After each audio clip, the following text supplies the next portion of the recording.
सोचिए, एक 12 साल की बच्ची जिसके हाथों में गुड़िया नहीं तलवार थी, जिसने बचपन में ही सीख लिया था डरना नहीं है, झुकना नहीं है। इतिहास कहता है वो एक रानी थी, लेकिन सच्चाई ये है वो एक तूफान थी।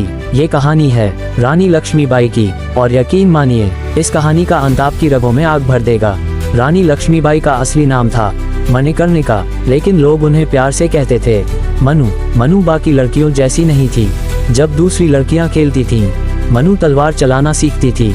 उनके पिता मोरोपंत तांबे उन्हें कहते थे, बेटी कमजोर होना पाप नहीं है, लेकिन कमजोरी स्वीकार करना पाप है।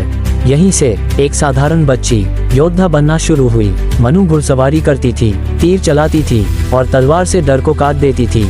लोग हंसते थे, लड़की है क्या करेगी, लेकिन किस्मत ने जवाब तैयार कर रखा था।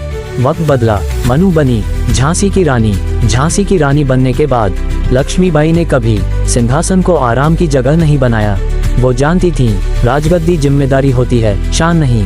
उन्होंने झांसी को मजबूत किया, सेना को प्रशिक्षित किया, लेकिन तभी भारत के इतिहास में एक काला अध्याय आया। अंग्रेज आए और बोले आपका वारिस नहीं है, झांसी अब हमारी है। रानी लक्ष्मीबाई ने वो शब्द कहे जो आज भी इतिहास कांप कर सुनता है, मैं अपनी झांसी नहीं दूंगी। यही वो पल था जब एक रानी क्रांति बन गई। अंग्रेजों ने हमला किया तो रानी महल में नहीं छुपी, वो घोड़े पर बैठी, बच्चे को पीठ पर बांधा और तलवार उठाए। धूल उड़ रही थी, तलवार चमक रही थी और इतिहास लिखा जा रहा था। लोग कहते हैं वो रानी नहीं रणचंडी थी। ग्वालियर की लड़ाई में रानी लक्ष्मीबाई वीरगति को प्राप्त हुई, लेकिन सच ये है वो मरी नहीं। वो हर उस लड़की में जिंदा हैं जो डर से नहीं हौसले से लड़ती है। वो हर उस भारतीय में जिंदा हैं जो गुलामी स्वीकार नहीं करता। इतिहास ने उन्हें झांसी की रानी कहा, लेकिन भारत उन्हें जानता है स्वाभिमान की तलवार के रूप में। अगर एक महिला इतिहास बदल सकती है तो सोचिए एक युवा राजा क्या कर सकता था, जिसने मुगलों को चुनौती दी और हिंदवी स्वराज्य की नींव रखी। छत्रपति शिवाजी महाराज, जंगल में पला वो बच्चा जिसने साम्राज्य खड़ा कर दिया।